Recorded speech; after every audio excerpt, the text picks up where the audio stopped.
The government can take the land, but it cannot silence your voice.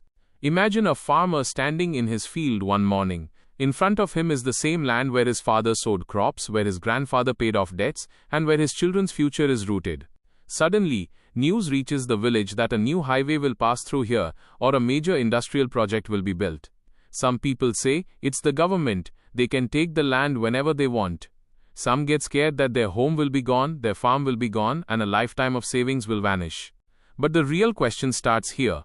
Can the government actually take your land without permission? Does the landowner have no voice? And if the land is taken, does the law stand only with the government, or with the citizen too? Fear is born here because, in India, land is not just property. It is the family's honor, it is security, it is the foundation of farming, and often, the accumulated wealth of generations.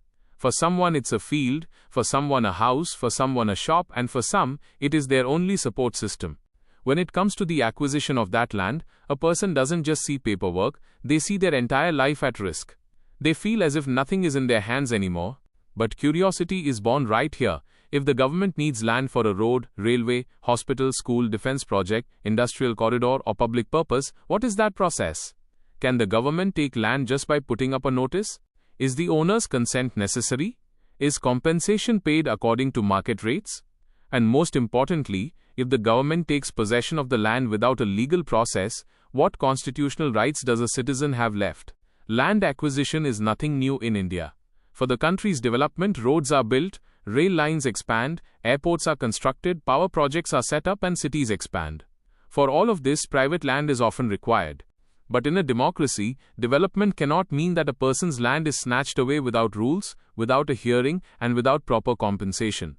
To create this balance, the right to fair compensation and transparency in Land Acquisition, Rehabilitation and Resettlement Act, 2013 was created in India, commonly known as the LARR Act, 2013 or the RFCTLARR Act. The purpose of this law is not just to take land, but to ensure that the process of taking land is transparent, that affected families are heard, that social impact is assessed, and that those whose land or livelihood is affected receive fair compensation, rehabilitation, and resettlement.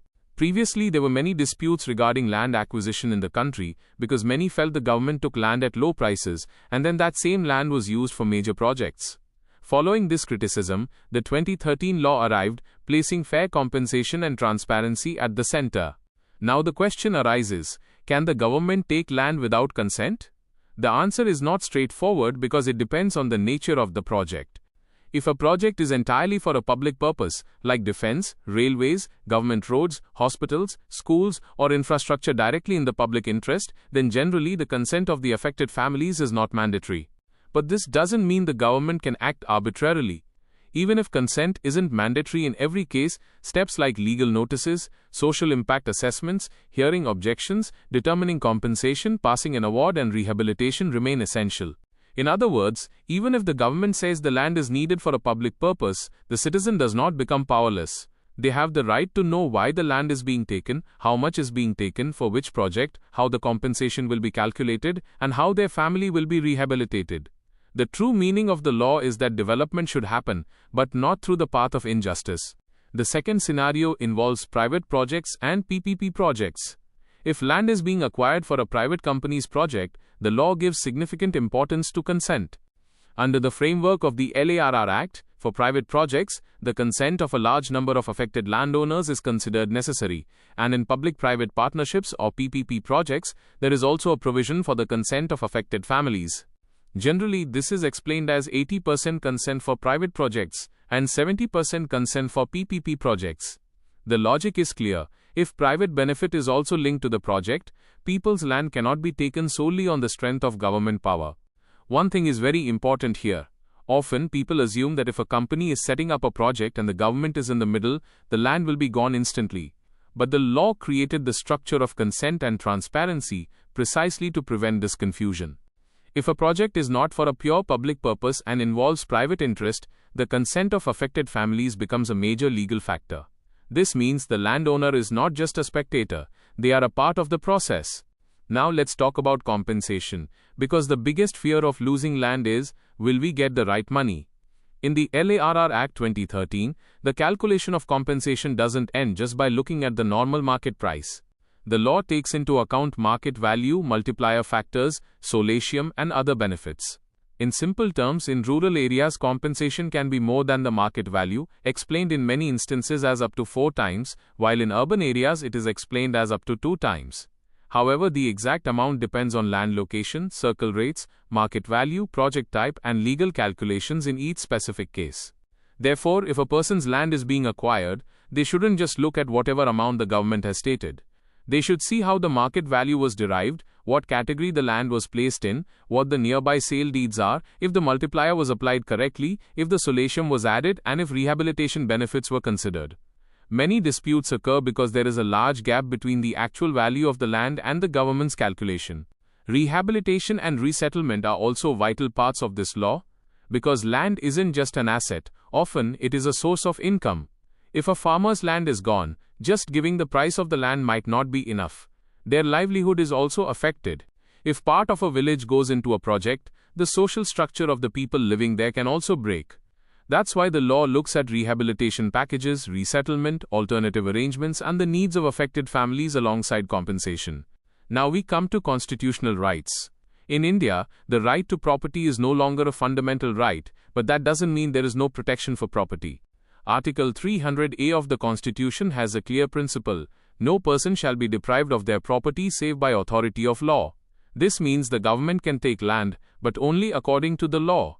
No officer, department, or authority can say we need it, so we are taking possession of your land. Legal power, proper procedure, and compensation are necessary to take land. The Supreme Court has also strengthened this in several judgments.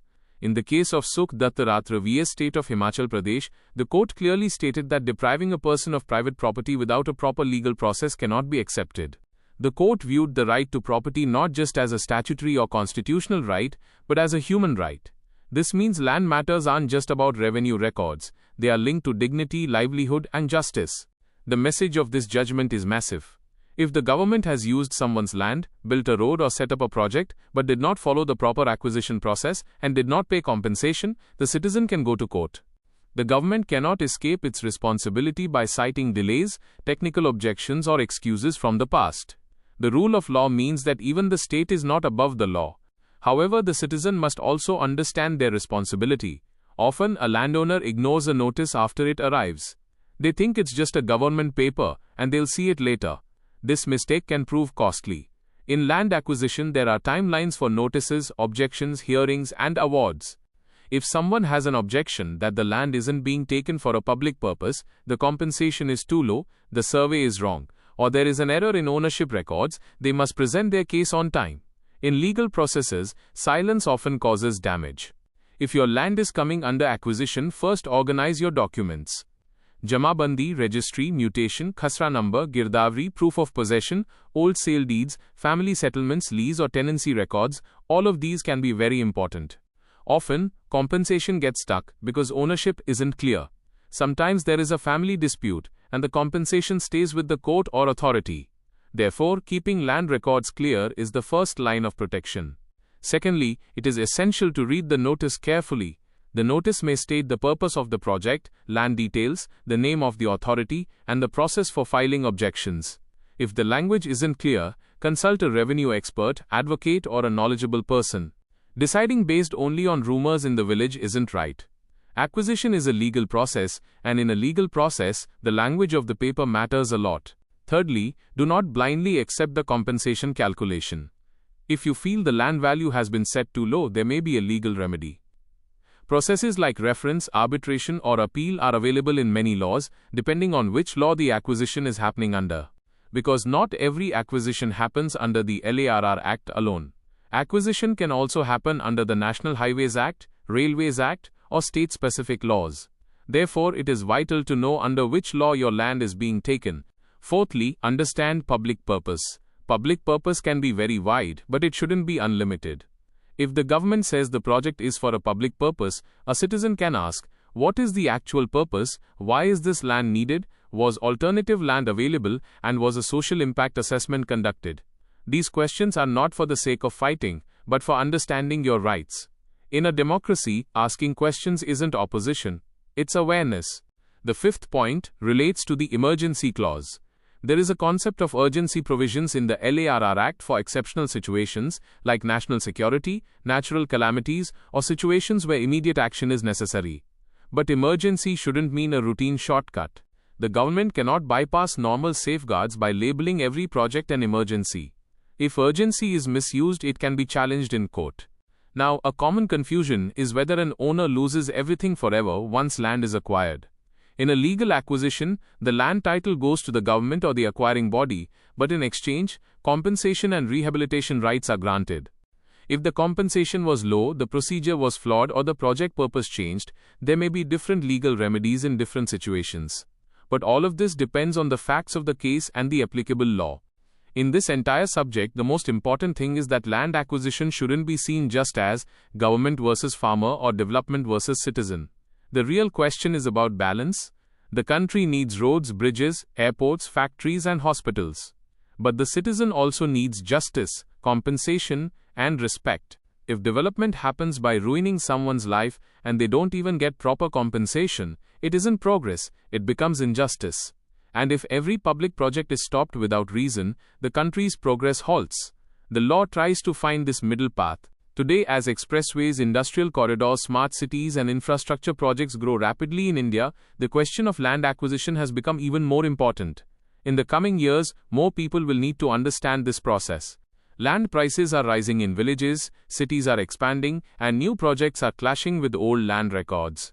In such a scenario, the person who knows their rights doesn't fear, they present their case correctly. The ultimate truth of this story is that the government can acquire land for a public purpose but not without the law. Consent isn't mandatory in every case, but the process certainly is. Compensation isn't a favor, it's a right. Rehabilitation isn't charity, it's legal protection. And while property may not be a fundamental right, it holds constitutional protection under Article 300A. So if there is ever talk of acquisition regarding your village, city, field, or house, do not panic. First, read the notice, check land records, understand the project's law, look at the compensation formula, note the deadline for objections, and if needed, seek legal advice. The government is powerful, but the law is even greater. And a citizen is not weak if they have the right information about their rights. The story doesn't end here. The real questions still remain. If your land was taken in the name of public purpose, but later it started being used for private benefit, then what happens? If the compensation received was low, where will you go? And if the government took the land, but the project didn't start for years, can the land be returned? These are the questions every landowner, every farmer, and every homeowner should know the answers to. Because in India, land isn't just soil, it is the family's future. If this video has taught you something new, or if you feel this information should reach more people, don't forget to like and share the video. Your small share can become valuable and useful information for someone else. If you have any questions related to this topic, or if you would like to share your opinion with us, be sure to write in the comment box. We read every question and suggestion from you, because your feedback inspires us to create better content. And if you want to keep receiving such interesting and reliable information about business, the economy, and the world in the future, then don't forget to subscribe to our channel GRT Business and also press the bell icon so that you get notifications of every new video directly. At GRT Business, we always strive to provide you with accurate, balanced, and reliable information. Our news and analysis are prepared based on information obtained from various news agencies, public sources, and public opinion. We make every effort to verify and validate each fact as much as possible. But in case of any possible error or dispute, the responsibility lies with the respective sources. Our only aim is to present you with a correct and trustworthy perspective so that you can understand any topic better.